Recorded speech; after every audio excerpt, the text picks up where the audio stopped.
Alright, welcome back, and this is Chapter 18, Part 3, and we're still talking about the city politically wise. So in households, we look at cities and the households. Various households have diverse interests, right? The interest of a household of a single parent is not the same interest as those of a college student, right? In other words, there's a big difference in demand for things, but all things considered, everyone wants certain public goods and services. So, for instance, we all want to have a decent park system, public transit, schools that work. So, things that are publicly good, we all demand these goods and services. We want sewers that work, right? We also want to avoid the public bads. So, nobody wants to have the jail, the county jail, in their neighborhood, but it has to be somewhere, right? We have to have the good things we like, parks, the lakefront, good schools. Unfortunately, we also have things like power plants, freeways, pollution. Now, when it comes to where these are located, the public bads, you have this idea of NIMBYism. NIMBY, NIMBY, or not in my backyard. So the city has to build a brand new jail. The one at 26th of California has to be torn down, and we have to build a new one. And where are we going to build it? And they're going to put it 2 blocks from your house. And what are people in your neighborhood going to say? Not in my backyard, right? So when we locate this idea, right, there's this idea of negative externalities. So in the city of Chicago, if you have power, right, odds are you're not poor, you're not a minority. You live in a very nice neighborhood. The life that you live in Lincoln Park is not the same as a life lived in Inglewood, right?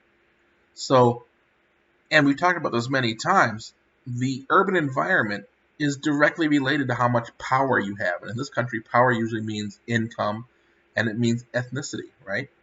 The poor have the worst parts. So, for a city like Chicago to work, you have to have the negative aspects of city life. You have to have jails and power plants. But if you live in a nice area, you don't deal with that. So those negative issues, those public bads, are externalized. So in a sense, you don't deal with them. Okay? Another thing when it comes to cities is the idea of taxation. Everybody wants public goods. Everybody wants the city to provide. But that takes tax money to do so. We all want to have a good public school, but it takes tax money to do that. So we want to maximize the benefits we get while reducing the amount of tax. We want the best bang for the buck. And this is interesting because how we view taxes by country or by society, it's culturally different. So in this country, one of the biggest things every election year is I'm going to, reduce taxes. Government, the best government is a small government. If you go to Denmark or Norway or Scandinavia, right, they pay over half of their income in tax. So imagine if your tax was 50%. That wouldn't happen here. People will go crazy.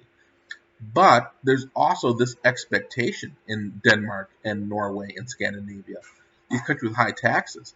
The expectation is that the government is going to provide a much bigger safety net. For instance, free education through college and a very good education. Public health care is free. Child care is subsidized.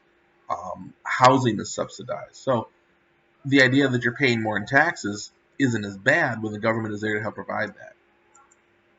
So what happens, though, when you have declining taxes or declining services? Sometimes you have both, right? So since roughly 7 years, 8 years ago, Chicago has been losing population. People are moving to Chicago, but more people are leaving. Some are just moving to the suburbs, but some are moving all the way to Arizona or Texas or Florida. In fact, Illinois is declining in population. And we've talked about this.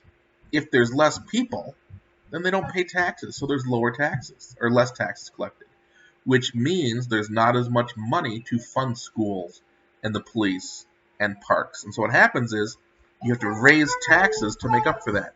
As population declines, right, taxes fall. There's less people paying taxes. So to make up that, they charge more per person, okay? And what do people do? Well, there's 2 responses, right? They leave. I can't live here anymore. It's too much. They move to the burbs or move to Texas. And this just shows you Cook County from 1991 It peaked in population. It dropped about 2006. It jumped up a little bit, but then it's been dropping again. And from 2017 to 2018, Cook County has lost 25,000 people. That's a lot. Okay? But what if you can't move? What if you don't want to move? Or even worse, what if you can't move? What if you don't have the means to go, right? So you voice your concern, you protest. People band together and march. Um, this one, next statement, always seems to make people in class a little nervous. I'm going to say it here, and we'll talk about it. Protest is the tool of the powerless. And people, I think, at first hear that and think that I'm denigrating people who protest and march, and I'm not. But that is the tool of the powerless. If you had real power, right, you would move your concerns somewhere else. So think about this. We've talked about how they just recently tore down a power plant in Little Village, blew up the smokestack, and there was a lot of pollution and dust. There is not a power plant to blow up in Lincoln Square, and they would never build one in Lincoln Park or on the north side because the people there have more power. And so those things are done behind the scenes. They have the political power. The people that don't have the political power, they march. They march to get attention. They march to combine their individual small powers into one larger power, right? So in Barcelona, a few years back, that region of Spain, people wanted to leave Spain and become independent. By themselves, they didn't have a lot of power. But when they banded together by the hundreds and marched, and by the thousands, their individual powers broadened. We see here a demonstration about the Occupy movement. So back around the turn of the century, a lot of people began to protest, pointing out the fact that 1% of the nation's wealth, or 1% of the nation's population, owns roughly 90% of our wealth, right? So when we look at this, which has led to population change in cities, we can look at four types derived from the largest cities. And the first one is the steady decline. The population rises real quickly and then falls. So these are older industrial cities. Here's Detroit, Michigan. Detroit's population begins in the 1920s to just skyrocket. That's when they start making cars in large numbers. After World War II, as cars become less, we start making less cars or using less people to make them, population declines. Now with this, we have a big issue. As these cities like Detroit, Michigan, their populations grew, they had more tax base. They had more tax money to spend, so they built bigger schools and all these things. But as the population leaves, Detroit today, look at that, Detroit's population today is almost half of what it was in the 1950s. So with half the population, right, taxes have fallen. So how do you make up for that? How do you make up for that loss of income? Okay. This is also what's happened to Cleveland, New Orleans, larger industrial cities like Pittsburgh. The next one is the continuous increase. So a good example here would be San Jose, California, right? The economic growth has been continual. It's grown politically in power. And one of the ways that happens is they're able to annex suburban territory. As San Jose gets larger, little suburbs next to it, they join San Jose and become part of the city. So they get to be bigger and bigger. And with that increase of population comes more tax revenue. And also with that increase in population, more government representation, increased political power. Next one, growth interrupted. Something happened to the trajectory. So they were growing, they stopped, and then growth. Okay? And this is usually what happens when a city grows and it reaches as far as it can get. So a good example is New York. New York City was growing in population all through the 30s and 40s and 50s. By about the 1960s, it had gotten so big that it could no longer annex the suburbs because those suburbs were too big. It basically kind of filled in its spot. So it couldn't add in people that way. And what happens is, as the economy of the 1970s declined, as industry moved offshore to other countries, so did the population of New York. But beginning in the 1990s, with the rise of high-tech and financial services, New York's population has begun to grow again. And then the last one, the resurgent city, a slow and steady return of population. And these are large urban areas that have stayed pretty large. They've peaked, but they're not too far off of the peak. So they use Chicago as an example.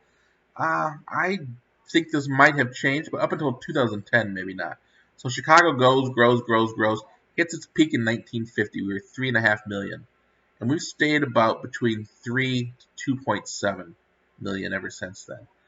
I think if you were to expand this chart, though, you'd see a bigger drop off.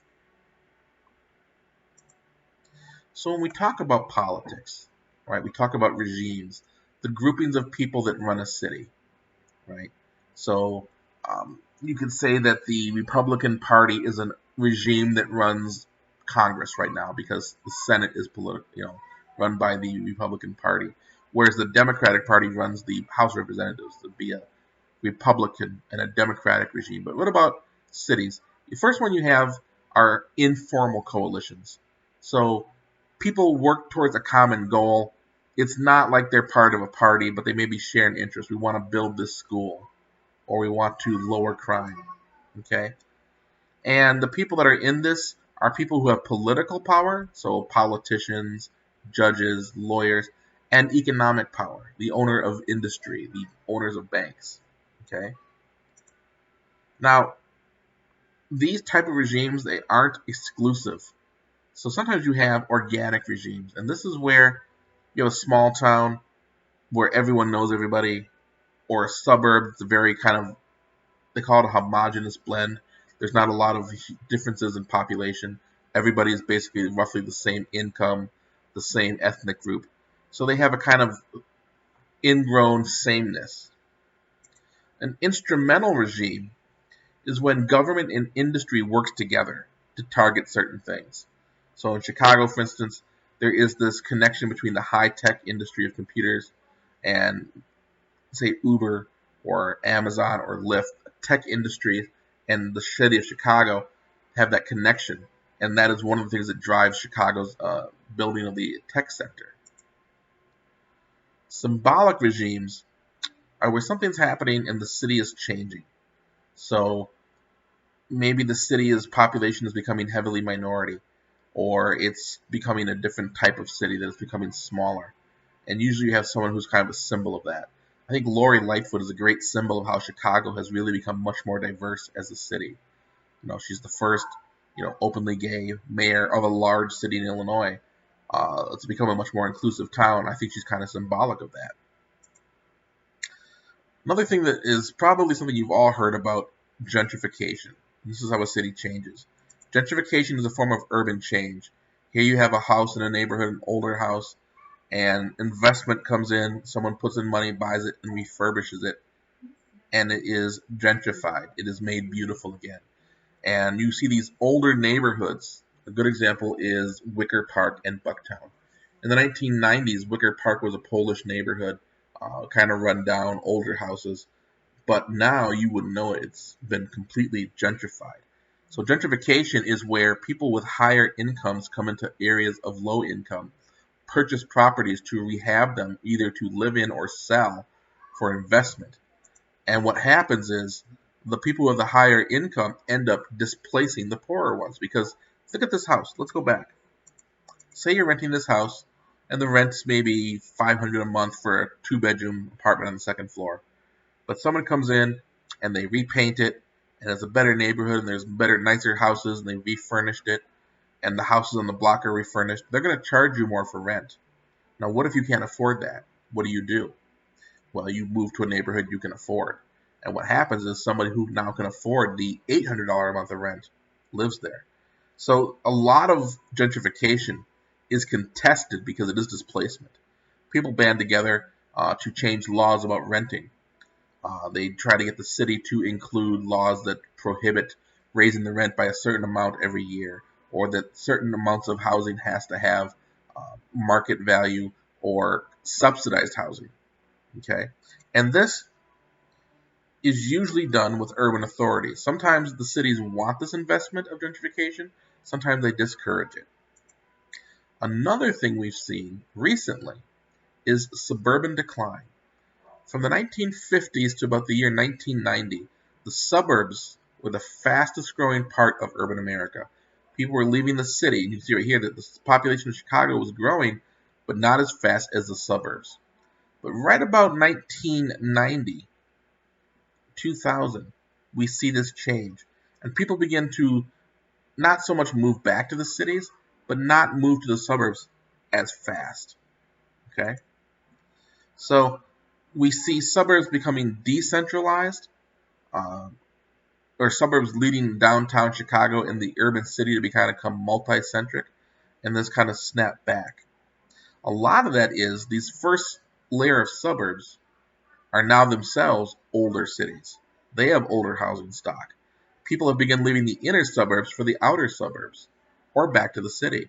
So they're seeing falling population. And again, with that also comes displacement and gentrification. And the lack of investment resources means that these suburbs now are facing many of the crunches that a city has. But the city still has a pretty powerful punch. Chicago doesn't have as much tax revenue as it does, but when Chicago in the 1950s was growing, this is when they built the University of Illinois in Chicago. It's when they remodeled downtown to put in the Sears Tower and the skyscraper. So there's still a big draw to the city. Cities now, in order to lure investment and people coming into the city, not only as investment but also to live there, have begun to market their cities, almost as if they're selling a product. They're branding it, right? So you see the post-industrial city, right? We are no longer an industrial city. We're not, Detroit is not known just for cars anymore. They're trying to push other forms of activity. This idea of the global city, right? How many times have we heard Chicago is part of the larger global network? And then last, the city is business friendly, right? Come put your business here. We're going to help you out. And these are all different forms of, basically trying to draw in investment. They do other things as well, like trying to host international events like the Olympics, or trying to host trade shows or concerts or conventions. Now, one thing with this, right, when they do all this marketing, it doesn't give everybody in the city a voice, right? So Chicago tried to land the Olympics for, I believe it was the 2016 Olympics that were held in Rio de Janeiro. And when they were trying to do this, a lot of people were saying, we have so many problems in our neighborhoods. We have high violence, we have failing schools. Why should we invest the money to host the Olympics when we can, help our own people? So those people were silent, right? These themes right here, business friendly, global, post-industrial, those represent the people that have the power in Chicago. The people that need the help, unfortunately, don't have the power. So what's one of the ways you brand your city to become a postmodern and post-industrial city? You do starchitecture. You have a prominent building. Does this look familiar? This is the Guggenheim Museum. It's in Bilbao, Spain. It should look familiar. It was designed by the same person who, come on, did that. Millennium Park. Millennium Park used to be an open, huge train station and parking lot right on the lakefront. And they decided to build a beautiful park on top. And they hired the same architect, Frank Gehry, who built this amazing museum in Spain, known throughout the world. And it's kind of our center point of downtown, isn't it? By the way, it's called the Pritzker Pavilion. Do you guys know why the Pritzker Pavilion? Because the people that donated the money to build it, the millions and billions of dollars it took to build this, the Pritzker family. They own the Hyatt chain of hotels, and our current governor is a Pritzker. So this just goes to show you money and power, right? We have signature buildings or global events, right? So we host Lollapalooza.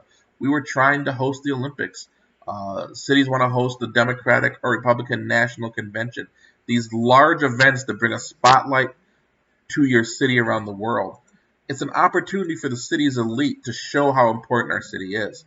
So the Atlanta fought to host the 1996 Olympics, and it brought fame and presentation to Atlanta, right?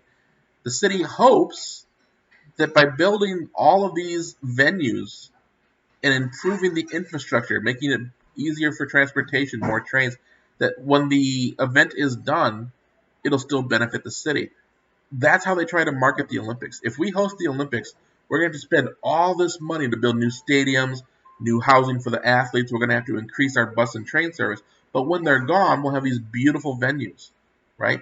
And we'll build these in areas that are poor, and we'll basically tear down the slums to build these beautiful athletic centers.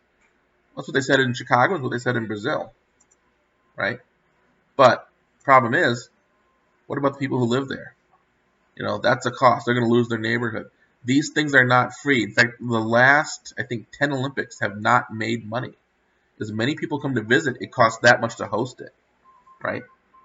And so the people on the edge, the people that don't have the power, are again affected the hardest. When they were going to host the Olympics in Chicago, they were going to take half of Washington Park and build the main venue with the argument this would benefit the people in the park. And people said, well, wait a minute, 3 blocks away, we have schools that have, 45 kids in a kindergarten class. Why do we take that money and hire a new teacher, right? But those voices aren't heard. They're on the margin because it's the city's elites that push this. And that, my friends, is my done spiel for Chapter 18. Look over the notes. They're good little cues right here. Thank you very much for sticking with me this semester, and good luck on your final exam.